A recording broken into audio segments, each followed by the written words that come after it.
السلام عليكم ورحمة الله وبركاته. مساء الخيرات ويا رب تكون أمسية خير وأمسية هادية في البيوت كلها. النهاردة معلش طالعين متأخر شوية. لسه راجعة، كان عندي مشوار وما حبيتش ان انا افوت الحلقة، لان حلقاتنا مع كاس العالم العدد اقل، وبنحاول على قد ما نقدر ان احنا آه ننجز في لستة المواد والمواضيع اللي حضراتكم طالبينها، لان احنا عندنا من ساعة ما بدأنا الموسم كان بتاع السنة بتاعت 22 كان عندنا جدول حافل، ودايما لما بتتوافد الطلبات لموضوعات كتيرة بنحاول على قد ما نقدر ان احنا نحطها في جدول بأولوية وصول الطلبات دي، عشان ما نغفلش اي حاجة وما يقعش مننا اي موضوع لسه ما تكلمناش فيه. النهاردة هنتكلم على شوية مفاهيم جنسية هامة في إطار سعينا لمحو الأمية الجنسية. الأمية الجنسية سبب لمشاكل كتير جدا في البيوت، ونتيجة لاختلاف المفاهيم واختلاف ثقافتنا واختلاف إطار معرفتنا في حدود الجنس، اللي تعتبر جزء كبير قوي منها معلومات عامة وممكن يكون مغلوط، ودي أحد مشاكلنا الرهيبة مع الشباب ومع المقبلين على الزواج. فاحنا بنحاول على قد ما نقدر نوحد المفاهيم. يعني ايه نوحد المفاهيم؟ يعني نتفق. يعني ايه افراط؟ يعني ايه حد عنده افراط في ممارسة الجنس؟ يعني ايه حد عنده اقلال في ممارسة الجنس او بنسميها كده انتقائية؟ ويعني ايه حد ممتنع عن ممارسة الجنس؟ الثلاث مفاهيم دول مبدئيا بيحلوا جزء من سوء التفاهم اللي بيقع في بيوت كتيرة، من حتة لا ده طلباته كتيرة قوي، او هي طلباتها كتير قوي، او ده الطبيعي. مين اللي نقدر نقول ان عنده افراط في الممارسة الجنسية؟ تعالوا الاول نعرف كلمة الافراط.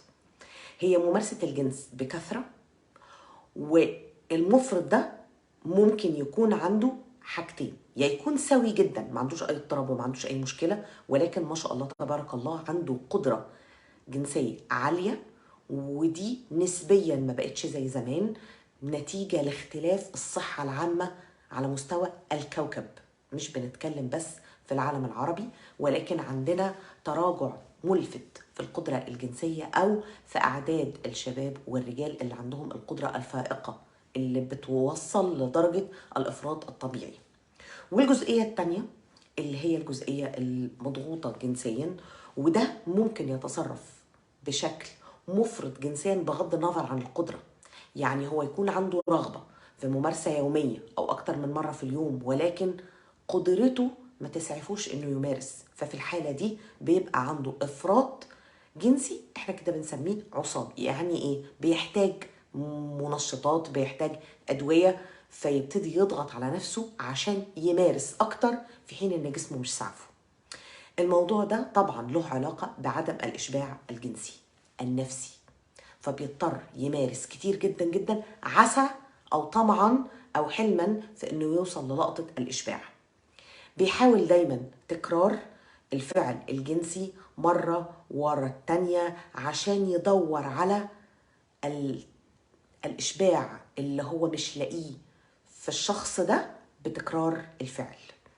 أوقات كتير جدا بتلاقوا الناس اللي عندها إفراط في الجنس سواء من النوع ده أو من النوع ده حواراتهم كلها متمركزة في الموضوع ده.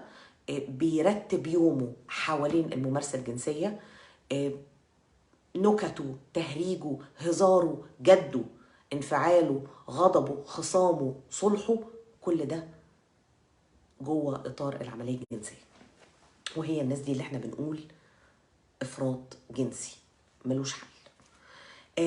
المشكله ان كتير من الرجاله بيقعوا في مطب ان هو ده الباب اللي بيدخل منه لاحترامه لنفسه، او اللي بيستقي منه قيمته، او بيعتبر ان هي الفحولة اللي هو بيثبتها في الممارسة الجنسية هي اساس كيانه ووجوده في هذا الزواج او في هذه العلاقة مع الزوج. من اسباب الافراط الجنسي لدى الرجال على قمتها الاحتياجات النفسية للشخصيات زي النرجسية. في شريحة كبيرة، ما نقدرش نعمم، ولكن شريحة كبيرة من اللي عندهم ميول نرجسية بيبقى عندهم افراط في ممارسة الجنس بزيادة من كذا اتجاه: اشباع نفسي، فرض سيطرة، زي ما بنسميه كده نوع من أنواع الجذب للشريكة بالممارسة المذهلة، أو اللي هو بيحاول يقنعها بيها إنه دي درجة من درجات التميز الرهيبة عنده. من أسباب الإفراط الجنسي كمان لدى بعض الرجال، ودي قلة قليلة ولكن هم موجودة، نسبة ما بتتعداش 8-10% على أفضل السيناريوهات، وللأسف ما عندناش أرقام دقيقة بتؤيد الجزئية دي. هو بعض الرجال اللي بيبقى عندهم ميل للذكور، ولكن هو ضد الميل ده بشكل نفسي وديني وعنده واعظ، فبيحاول يواجه الميل ده بإفراط الممارسة مع النساء، زوجة وأحيانا 2 وأحيانا 3، وفي الآخر لما يلاقي عنده إفراط شديد في الممارسة ومع ذلك مفيش إشباع، يبتدي يكتشف إن عنده الميول دي، ونبتدي طبعا في رحلة علاج في الاتجاه ده. إحنا كده اتكلمنا على جزئية الإفراط. الإفراط معياره في العلاقة إن الزوجة تبقى مش قادرة تستوعب احتياجات زوجها، وهنا بنضطر نتكلم في لقطتين: زوج بيحب قوي فمش عايز زوجة تانية، وبالتالي بيبتدي يتعامل مع الإفراط في ممارسة العلاقة دي عشان زوجته تعرف تحتمل أو تعرف تواكب معاه اللقطة دي. ورجال وكثير منهم بالذات اللي بيبقى عندهم ما شاء الله قدرة طبيعية بيرفضوا تماما إن هو يقلل من قدرته أو ياخد أي مهدئات أو ياخد أي مثبطات للرغبة الجنسية، وبالتالي هنا بيبقى الحل الشرعي المناسب له إنه يتزوج زوجة أخرى. الإفراط الجنسي لدى النساء، وده مش ملموح قوي أو مش ملحوظ قوي أو ما بنتكلمش عليه كتير بحكم الخجل في المجتمعات العربية، ولكن هو مثبت علميا إن في بعض النساء عندهم كمان إفراط جنسي شديد. الإفراط الجنسي لدى النساء السويات، لأن احنا عندنا برضو لقطتين، السويات بيجي من رغبة المرأة في السيطرة الشديدة على الرجل بدافع عالي جدا من الندية، ولكن هي ما عندهاش حاجة توازي بيها هذا الذكر اللي مسيطر على المجتمع، فبتحاول تسيطر عليه بشكل جنسي بحيث انها تسحق شوية هنا كده، او تحاول انها تسحق حتة السيطرة بتاعته بان هي اللي تبقى مسيطرة عليه. وهنا بيجي الإفراط الجنسي لدى النساء. أوقات كتير جدا الإفراط الجنسي ده بيبقى متمثل مش في ممارسة كاملة ولكن في احتلام شديد، وبيصاحب هذا الاحتلام وصول كامل للنشوة، ودي حالة مثبتة بتوصل فيها بعض الفتيات وأحيانا بعض السيدات. وفي سيدات ممكن يوصلوا انهم يشكوا من الاحتلام عدة مرات في الليلة الواحدة. تمام؟ دي جزئية الإفراط اتكلمنا فيه عند الرجال وعند النساء. الإقلال، أو أنا بحب أسميه الانتقاء الجنسي. يعني إيه؟ يعني في رجالة وستات ما بيحصل لهمش إثارة ولا يقبلوا على الجنس إلا بشرط معين، بدافع معين، عطر محدد، زي محدد، شكل محدد. لو كل ده في إطار الطبيعي ما بنقلقش. إمتى بنقلق؟ لو التحديد ده دخل في إطار الغير طبيعي. بمعنى بعض الرجال لا يثاروا إلا على البغايا، أو إحنا بنسميهم كده الستات الشمال بالعامية، ولكن هو عنده تقسيمة للستات، وعلى فكرة الموضوع ده نسبيا شائع ومش قليل. هو مقسم الستات بغايا أو قديسات. يعني قديسات اللي هم إيه؟ فل بقى، أمه وإخواته. ومش عايزة أقول لكم إن أحيانا بنقع في المطب إن الزوجة كمان بتتحط مع القديسات، فتلاقي شخص ممارسته ضعيفة جدا وتكاد تكون شبه معدومة، ولكن هو زي الفل ورائع وممتاز جدا بشروط محددة. وهنا بنوصل في اللقطة دي لأن احنا ندرس الشروط. لو الشرط ده زي معين، لون معين، برفان معين، عطر معين، مود معين، إضاءة محددة، مزيكا محددة، أغنية محددة، كل ده ما عندناش فيه مشاكل. ولكن لو التحديد ده كان أعمق أو أكثر تعقيدا، هنا ممكن نحتاج مساندة نفسية وممكن نحتاج كمان علاج. بعض الرجال من باب الانتقاء ده ما بيبقاش انتقاء في الظروف بس، أحيانا الانتقاء بيبقى لجزئية معينة محددة في جسد المرأة أو لجزئية معينة محددة في جسد الرجل هي اللي بتثيره. ولو ما حصلش مداعبة للمنطقة دي ممكن ما يحصلش انتصاب وما يحصلش جماع أصلا. وكثير من الزوجات احيانا بيشتكوا من الموضوع ده، وبعض الازواج بيشتكوا من الموضوع ده، ان هو في اتيتيود معين او تصرف معين لو ما قامش بيه الزوج لا تثار زوجته بتاتا، ولا كأن حاجه بتحصل. وفي الحالة دي احنا عندنا زوج مقل او زوجة مقلة في الجنس. حلها ايه لو الحاجة دي مش مزعجة زي ما اتفقنا في اطار الطبيعي المقبول للشخص ده؟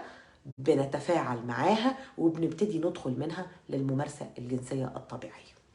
بعض النساء بتوصل بالانتقائية دي للعزوف تماما عن قبول الانتركورس الكامل او العلاقه الجنسيه الكامله اللي فيها علاج، لان هي بتوصل لدرجه انها بتشوف ان ده نوع من الافعال المقززه، وده برضو بنعتبره درجه من درجات الاقلال، ولكن تقبل انها تقوم بكل الممارسات اللي فيها مداعبه واللي فيها تقديم واللي فيها علاقه يعني جسديه مع الزوج لحد لقطه العلاج، وترفضها تماما.